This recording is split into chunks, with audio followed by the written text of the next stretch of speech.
Hello, everyone. I'm Dr. Dane Donahue, and I want to welcome you to our office. I've been in practice for about 32 years as a chiropractor. I'm a third generation chiropractor, and I've been doing this new patient class for 32 years because it's that important. As I tell my patients, nobody wants to be a burden as we get older. We all want to be a blessing. And our health and how we move and how we function is a big part of whether we will become a blessing or a burden. And in this country, we have so much chronic disease that I'll go over. But I just want you to know that this new patient class is extremely important to your overall care in the office and the results that you get in the office. We call this a better results faster class. So there's things that we can do for you as chiropractors that you can't do for yourself. For example, you can't adjust your own spine, right? That's something that we're going to do. A lot of times the rehab that we do is something that is important, whether it's decompression or shockwave or some of the therapies that we use in our office to speed recovery. But there are certainly things that we can't do for you that you can do for yourself that will dramatically improve your results in the office. And that's really what this orientation is all about. So I'm going to just jump right into it here. So it's very interesting. If you look at the top 10 reasons that people go seek the care of a doctor, these are the top 10. And number one is skin disorders. But if you look at number two and three, number two is osteoarthritis, right? So poor joint function, poor movement in your hips, your lower back, your knees. These are really common places to get osteoarthritis. You'll see the third one is back problems. The number three reason somebody will go seek the care of a physician is back pain, right? And that could be neck pain, back pain, sciatica. We see all of these things, and we've been seeing them for years. But you also see some of the other things, cholesterol problems, upper respiratory problems, anxiety, depression is a huge one, particularly in our society. Anxiety, depression. I see so many kids that are taking antidepressants now. Chronic neurologic problems, things like Alzheimer's and dementia. These things are running rampant in our society and really increasing. So why do I bring this up? Well, I bring this up because if you look at the top 10 common chronic conditions for adults that are 65, you'll see that there really are the same thing, right? High blood pressure, high cholesterol, obesity, arthritis, right? Diabetes, heart failure, depression, Alzheimer's, and dementia. These are the chronic diseases that we're developing that we're then going to seek care in a physician's office. And when we go seek that care, what is the number one thing that a doctor will do when we present with one of these chronic conditions, of which back pain, arthritis, high cholesterol, high blood pressure? We're generally going to be put on a medication. If you look at this slide and read the slide with me, it says the total number of prescriptions filled by all Americans, including adults and children, has increased 85% over the past 2 decades. And I can assure you that the United States, as a population, we make up 4.2% of the world's population. We take over 10% of all the world's medication. So we take the most medication as Americans, and we also, as you probably know, pay for it. And what I like to say is you can't medicate your way out of a problem you behaved your way into. Now, there's a time and a place for medication, and we should be happy to have it when we need it in an acute situation. I've seen many of my patients who've been helped with steroid injections, have been helped with painkillers, muscle relaxants, but this isn't something that we should be using ongoing to treat these conditions, right? We need to see where the underlying cause of the problem came from and address that. As I like to say, there's not a chemical solution to a structural problem. You know, if your kid's teeth were misaligned, you wouldn't give them a medication to correct that structural problem with their teeth. You take them to an orthodontist so they can put braces on. If the front end alignment of your car was off, right, because you hit a pothole or a curb, right, and the alignment's off, you're not going to put better gas in the car to correct that. You're going to correct the structural alignment of the car so it works better. And likewise, so many of the problems that we see in our office that I'll go over with you are structural problems, and they need a structural solution, not a chemical one. So again, this is so important that we go over this because I can promise you the word doctor comes from the Latin word meaning docere. And if you look up the Latin root word of the word doctor, it actually means teacher, right? So a teacher is somebody who draws forth knowledge. They educate you on what's important. So our doctors really should be educating us on what we can do to prevent these problems. And we understand this when it comes to things like our teeth. I love to use analogies that my patients can understand. But if you brush and floss, right, what's going to happen when you go to the dentist for your yearly or every 6 month checkup? you're going to get a much better report than if you don't do those things. So doing little things for minutes a day, like brushing and flossing, has a huge impact if we do it regularly, right? So we understand the concept of prevention when it comes to our teeth, but we also need to apply that same concept when it comes to our overall physiology and our body and how it's functioning. And I like to go over this, and we may have, Dr. Christine or myself may have already gone over this with you, but if you look at this, this is a continuum. And if you look over here where it says wellness, you'll see it says optimal health. And under that, it says 100% function, right? Your body's functioning at 100%. And I have to tell you that nobody comes into our office seeking care, right? Or any doctor's office usually, unless they're having an annual checkup when nothing's wrong. They're not functioning 100%, which is why they're coming to us in the first place, right? Now, if you look at the opposite side, this is where most people are coming in when they come into our office. They're on multiple medications, not just for things that you would typically see a chiropractor for, like back pain, headaches, those types of things. But we see so many of our patients taking medications, 1, 2, 3, 4, 5 medications for multiple chronic conditions, high blood pressure, like hypertension, right? High cholesterol, these types of things.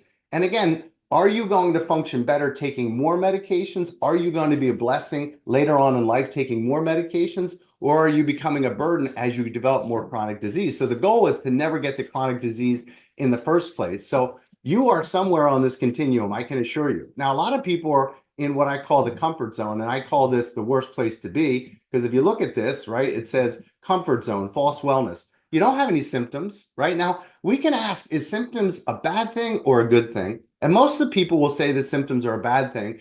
And in a way, I agree with you, but in a way, symptoms get our attention. So we can have some chronic disease in our body. Let's say it's cancer, or we have, the first symptom of a heart attack, the most common symptom of heart disease, excuse me, is a heart attack. So we can have no symptoms for years and years while we're developing plaquing in our heart or plaquing in our blood vessels. And then one day we have a stroke or a heart attack, which is the first sign that we have heart disease. But we've been developing that heart disease for years and years. I see so much when I look at people's MRIs and their x-rays. I see damage that has been there for years, if not decades. They just haven't had the symptoms yet. So we live in a world of cause and effect. For every action, there's an equal and opposite reaction. The reaction is the symptoms, but there's an underlying cause. And my point here is that cause can be going on for months and years before it becomes symptomatically evident, right? So we're all on this continuum and we all want to be moving in this direction. And what I find is I don't really care where my patients come in because I can't do anything about the past, but I certainly can help them with their future. And we want to get them trending from this side of the continuum, which is chronic disease, to this side of the continuum, which is optimal health, which means better function, right? We're moving better, we're stronger, we have less symptomatology in our body, and our body physiologically is doing much better because it's functioning better. And when you're function better, you're going to feel better as well. Okay, now where you are on the continuum, if we go back to this, where you are on this continuum has a lot to do with these 3 boxes, what I call the 3 T's: traumas, thoughts, and toxins. So we have physical stresses. So things like if you sit all day long at work, that is a physical stress. I always say if God wanted us to sit for a living, he would have built us like 4 legs, like a giraffe, right? Or like a chair, right? We're not built with 4 legs. We're bipeds. Bi means 2. We're supposed to be standing up, right? And moving our bodies. But we now sit, 70% of the workforce sits for a living more than 8 hours a day. It's not healthy for our body to sit. Trauma. I had a patient come in the other day who was in a head-on collision when he was 18 years old and really, really did some damage to his spine. So again, trauma, whether we exercise or not, how strong we are, these things are physical stresses, right? And we have 2 sides of that coin. If you exercise, that's a positive physical stress. If you're not exercising, that's a negative stress on your body. Then we have thoughts, right? And our thoughts, this is so huge. And I think it's not talked about enough when you go to your doctor's office, but all of us have so much emotional and mental stress over all of these things, right? Our finances, time. Nobody has enough time anymore. It's the most precious resource that we have, right? Our jobs, our relationships with our spouse and our children, all of these things create worry, fear, guilt, and that stimulates something called our sympathetic or fight or flight nervous system.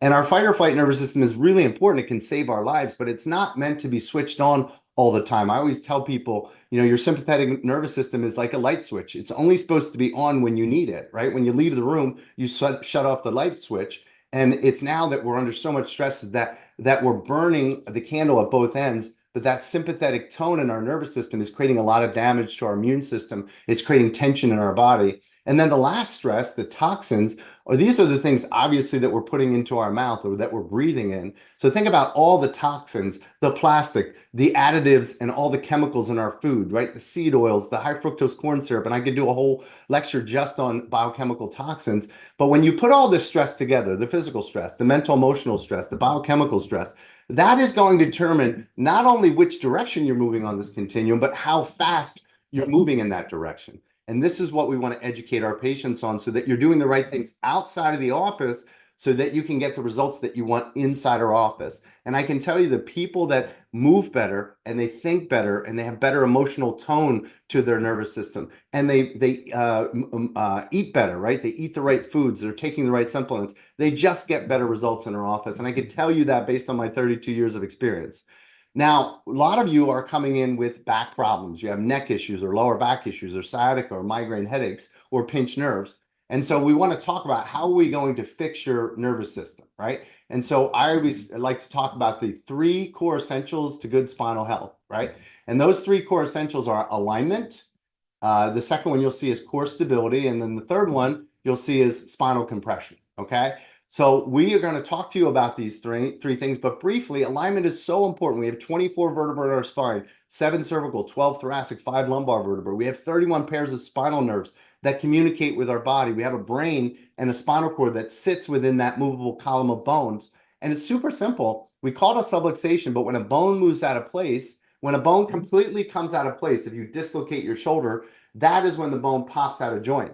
Sub is a prefix that means less than. So a subluxation is a misalignment in a vertebra. And because you have these joints in your spine, right, you have 53 joints in your spine, and those joints allow for movement in the spine. But because the spine moves, it's capable of moving out of its normal position, compressing a nerve, compressing a disc, and causing damage. In chiropractic, we call that a subluxation. And that's what we do as chiropractors. We correct subluxation to take pressure off of the nerves. And it's much like that flow of information that's happening from the brain to the body and then from the body to the brain. We actually have a lot more nerve fibers that go from our body to our brain, sensing the environment and making adjustments so that we can survive. You know, if it gets hot, we start sweating. We don't have to think about that. If we ate food today, we're digesting that and making living tissue tomorrow and today, and we don't have to think about that. And thank God we have enough to think about, right? So our nervous system is charged of that, and that communication is running through our spine. So imagine if I'm trying to talk to you right now and I have my hand over my mouth. Now, the more pressure I put over my mouth, the less you're going to hear me. The more pressure you put on a nerve, the less communication there is on the body. So as chiropractors, we're very focused. We take x-rays, right? A lot of chiropractors take x-rays. We do in our office. We do digital line drawings because we want to see not only where the subluxation is, how long it's been there, what nerve root is being affected, and what end organ or what body part is being affected when that nerve is being compressed. Now, the second core essential is absolutely essential. It's core stability. It's the strength and the flexibility of the muscles that surround your spine. So think about it. If I ask you this question, think about the answer. What supports your spine in an upright position? What moves your body? What moves your spine? It's called your muscles. Now we have all these muscles here that attach to our core. You've heard that term, core, right? It's like the core of an apple. That is the center, right, of the apple. But when we think of core strength, what do we think of? We think of our abdominal muscles. But there are so many small muscles, okay, not just in the front, the six pack you can see, but that wrap around our spine to stabilize our spine so that when we move, we don't pull that spine out of position. Now, there's a saying that I absolutely love that I use all the time when I teach. It's you can't fire a cannon from a rowboat, right? Now, why can't you fire a cannon from a rowboat? Because the rowboat is not stable. It can't support the blast of the cannon, right? You fire a cannon from a battleship, right?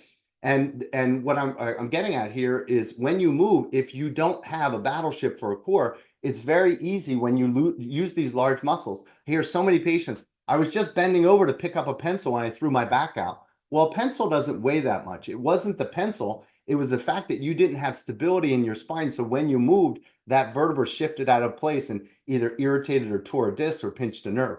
So we are going to work on your core stability. And we're going to talk about that later in this presentation. Then the last one is what we call spinal compression. Now there's 4 forces that compress your spine. There's the weight of your head, the weight of your chest, okay? Especially if you're barrel chested as a man or if you're a large breasted woman, that's going to have an impact on your spine, right? That weight's going to pull you forward. We also have the weight of our bellies. And so many patients I see are carrying an extra 20, 30, 40, 50 pounds in the front of their body, and that weight is pulling them forward. And then we also have the weight of our hips, right? So one thing I want to talk about is this picture that you see here. How heavy is your head? So we're going to talk about this here. So the average human head weighs about 12 pounds, okay? And if you want to know what your head weighs, take your weight, times it by 7.5%, and that's roughly what your head weighs. Now think about this. If you've ever bowled, if you've ever picked up a 12-pound bowling ball, it's not light. You wouldn't want to drop it on your toe, right? Your head weighs a lot, okay? For every inch that your head moves forward, it increases the weight by almost double. So if your head is 2 inches forward, which we see all the time, and we do postural pictures, so we're going to know exactly how far forward your center of gravity, your head is in front of your hips, okay? But for every inch, it adds about 10 pounds of compression to the spine. So if you're 2 inches forward, that 12-pound head is now exerting a force of 32 pounds. Now imagine me handing you 12 pounds and saying, okay, Mary, I want you to carry this around all day, okay? And then I had a 32-pound bowling ball, and I asked you, which one do you want to carry around not only all day, for the rest of your life, right? We've adapted to have this forward head posture. And why? Because of texting, right? Because of being on our cell phones all the time. Now, we have a busy office, and I see patients who are sitting in my reception area with on their phones with their head in full flexion. So just look around, watch people when they're texting or when they're using their phone. Their head is in a flexed position. Now, I will give you a piece of advice that I hope you learn, but also that you remember, right? Learning is remembering. For every inch the head moves forward, it adds 10 pounds of compression, but your spine will wind up in the position you put it in the most. We are a flexion dominant society, okay? We sit. When we sit, our ankles are flexed, our knees are flexed, our hips are flexed, our lower back's flexed, our shoulders are flexed, our head is flexed. And so we wind up in this flexed posture. And if you look at people as they get older, right, they go from this to this to this to this, and they develop that dowager's hump in their back, up in their upper back as they get older, right? And so we want to avoid that, right? My grandfather, who was a chiropractor, was really, really big on talking about posture. He used to make us walk with a book on our head so that we knew what it felt like to really be upright, right? So our posture is super critical. And what we teach our patients is that posture follows movement like a shadow. If you want to see the people who move the best as they get older, those people have the best posture. Now, posture is an effect, it's not a cause, okay? The effect of your posture is your alignment, and the effect of alignment is good core stability, good alignment in your joints. That's what we're working on. When we work on your alignment, we correct those subluxations. When we work on your core stability, we get your core stronger and more flexible, we are going to improve your posture. And it is possible to improve your posture, but it's not going to improve if you just take a medication, right? You can't correct a structural problem with a medication, right? I've seen patients with a 42-pound head, literally 3 inches of forward head tilt.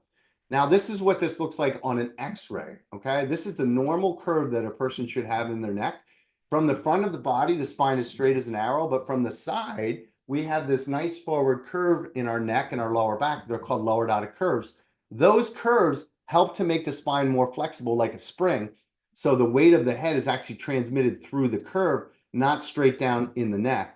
Now, this is a person here, a patient that we had that was in a car accident. They were rear-ended. They sat all day long, right? They did a lot of driving. And you'll see they have a reversed curve in their neck. And down here, because of the loss of lordosis and the loss of the ability to absorb shock, that 12-pound head, all that force traveled into their neck over time, and it created all this arthritis. If you look here, you'll see that there's bone spurs off the front of the vertebra here, and then there's disc degeneration here. This is what this looks like on an MRI, because on an X-ray, we can't see the spinal cord sitting back here. So this is the person that's actually, they're facing one another now. But if you look back here, you'll see the brain up here. You'll see the vertebra here, just like you see the vertebra here. But what you'll see here is when we get that reversal of curve and that disc degeneration, we start to get compression of this spinal cord. So you'll see cerebral spinal fluid here, but where there's subluxation, you're going to see a blockage of that spinal cord. And that's what happens when we have a subluxation. We get a compression of the nerve structures.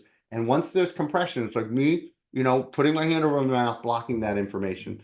That's what we need to correct with your spine, right? So now we also want to talk about how we fix our health. Now you'll see that I highlighted the word heal in the word health. As a matter of fact, the first 4 letters of the word health spell heal.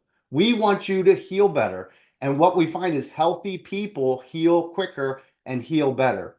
Okay, so we need to talk about not only what we're going to do in the office, but what we need you doing outside of the office. Now, there's 4 areas of your health when, as far as I'm concerned as a doctor, that I think are critical, right? Now, I always say being healthy could be a full-time job. There's only 168 hours in a week, but we need to invest some of that time back into our health.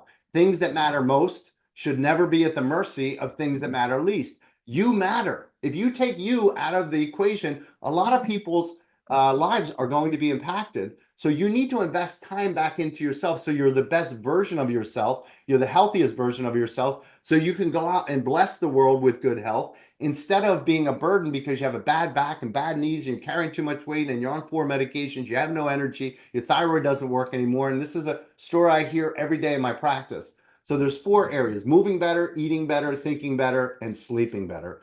Now it's beyond the scope of what I'm trying to do here to teach you all of these things. How do you exercise and move better and retain strength? Number 1 biomarker of aging in the human body, look it up, is loss of muscle mass. If you want to live long and have great longevity and great quality of life when you get older, you got to keep muscle on your body. It's not about losing weight. It's about losing muscle and it's about gaining muscle and losing fat. It's not about losing weight. You can lose weight and lose muscle, and that's a bad thing, right? Eating better, thinking better, and using our thoughts and our emotions to our advantage, right? And then sleeping better. And we live in a sleep deprived world. So again, beyond the scope of this, but I want to tell you, like for us, we have a program called 8 Weeks to Wellness that not only focuses on fixing your spine, but also fixing your health specifically. Now, I always hear from patients when I ask them about, I want to ask you, why aren't you doing these things? Why aren't you doing the things that will allow you to become a blessing? You're moving and exercising. You're eating the foods that are healthy, whole foods, that you're thinking better, right? You're taking time to pray, or you're taking time to meditate, or you're taking time to just be in nature and be with your thoughts instead of always mentally stressed out, that you're getting 7, 8 hours of quality sleep, right? And so I talk to patients and I ask them, why aren't they doing these things? Because these are just common sense things, right? But what I've learned is common sense isn't common practice. We think that we're going to get motivated. And once we get motivated, then we're going to change our behavior. And it doesn't work that way at all. Look at the science.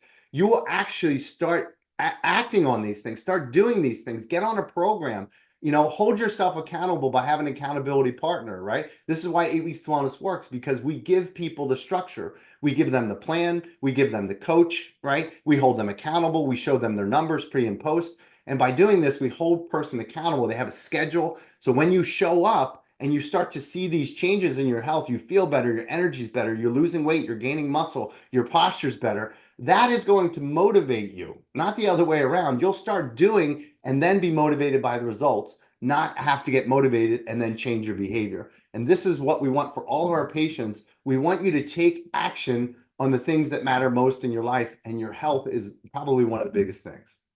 Okay, so can you change? I'm going to just show you a couple of my patients. This is Bill. Bill before, when he came in the office, poor posture, subluxation, back pain, metabolic syndrome. You can see his belly, right?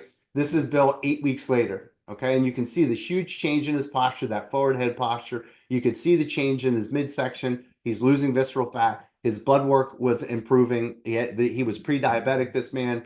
This is Paul. If you look, Paul had all kinds of issues, metabolic syndrome, forward head posture, sat all day long. This is Paul 8 weeks later. Now, I always ask people when I see this, I'm like, who looks older? The guy on the left or the guy on the right?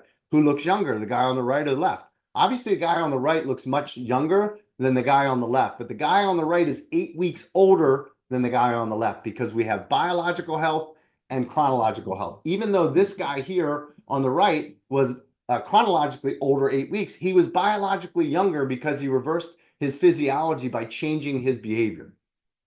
Okay? So one of the things that we're going to do, and this is essential, we're going to give, most of you are going to get exercises. Remember, we talked about the 3 core essentials, right? Alignment, core stability, and spinal compression. We can work on all 3 of those things by giving you specific exercises for your particular condition in your particular spine that's going to improve the alignment and improve your core stability and reduce the compression on your spine. We can do all three of those things at home along in concert with your adjustment. So it complements your adjustment. It's like when you go to the dentist, right? Just because you brush and floss does not mean you don't have to go to the dentist. You still have to go to the dentist and you still have to get cleanings. But if you brush and floss, you're going to have much less work to do at the dentist when you get there. Similar, if you do the things that we ask you to do outside the office, your results in the office are not only going to be better, but it's going to save you time in our office. You know, as a third generation chiropractor, one of the things I've heard my whole life is, you know, I don't want to go to the chiropractor because once I go, I have to go for the rest of my life. And you don't have to do anything for the rest of your life. This is America. You have free will, but you choose to do that. But you shouldn't have to go 3 times a week for the rest of your life if you're doing the right things and you have the right chiropractor. So we give our patients spinal corrective exercises. We may be using devices like a Dentarol, which helps to restore the cervical curve, a back peanut, which helps to take that hump out of your back, resistance exercises, which corrects your posture using bands, a foam roller. We use a program called Web Exercises. We specifically design exercises for your condition, and we go over those exercises. And I can promise you without a doubt, after doing this for so many years, the people that do this 3 times a week outside the office, and it doesn't take long, you know, brushing your teeth doesn't take long, flossing doesn't take long, but if you do it on a regular basis, it has a huge impact on your dental hygiene. Similarly, if this is not going to take long for you to do this, but you must do these exercises outside of the office, and we will give those to you. Now, I'm a huge fan of the Constitution. I'm a huge fan of the United States of America and our history. As a matter of fact, I live here in Bucks County, Pennsylvania, and it's a very, very historic place. Pennsylvania is one of the original 3 counties in Pennsylvania, and so much history happened in the Revolutionary War here. But this is straight from the Declaration of Independence, guys. We hold these truths to be self-evident that all men are created equal, and women, by the way, and that they're endowed by their creator with certain unalienable rights, that among these are life, liberty, and the pursuit of happiness. And we've all seen this, right? But I've highlighted a word here, pursuit. It's a verb. It means to pursue, to go after happiness. It's very hard to go after happiness and use the talents that you've been given by God to make this world a better place. And if you want to learn what happiness is, and I've studied this quite a bit, right? For my own self-happiness. Happiness is the ability to use your talents in a way that serves other people. And if you want to be happy, that's how you become happy. Hold the door open for somebody, make a meal for somebody, help somebody that's sick. That's true happiness, right? But to be able to pursue that, you have to have health. It's very hard to pursue anything when your knee hurts or your back hurt or you have a headache. Matter of fact, when you're in pain, who are you thinking about the most? When you're sick, who are you thinking about the most? You're not only thinking about yourself, but you're also using other people's time and resources to take care of you. And that's needed at some point. As I tell my patients, we're all going to get sick and need care at some point in our lives, right? The question is, are we sick all the time, right? We do need 2 doctors now in our life. We need a wellness doctor and we need a sick care doctor, because you will get sick. And I hope you have a good medical doctor, good sick care doctor. But likewise, you need a good wellness doctor to keep you and prevent you from getting sick in the first place. Okay. So last thing here, here's my why. This is my family. And again, so important to me. I've been married for over 30 years. I have 2 children. My oldest will be 30. I can't believe it. But I want to be around these guys as long as humanly possible. And I want to see my kids grow up to have grandkids and be an active part of their life. Right. And so I can't, again, do that if I'm a burden, because I'm getting older before my time and I'm not moving well. So, you know, my promise and our promise to you at Wellness Solution Centers is that we're going to do everything in our power to get you healthy. We will work as hard as you do, but this is a team effort.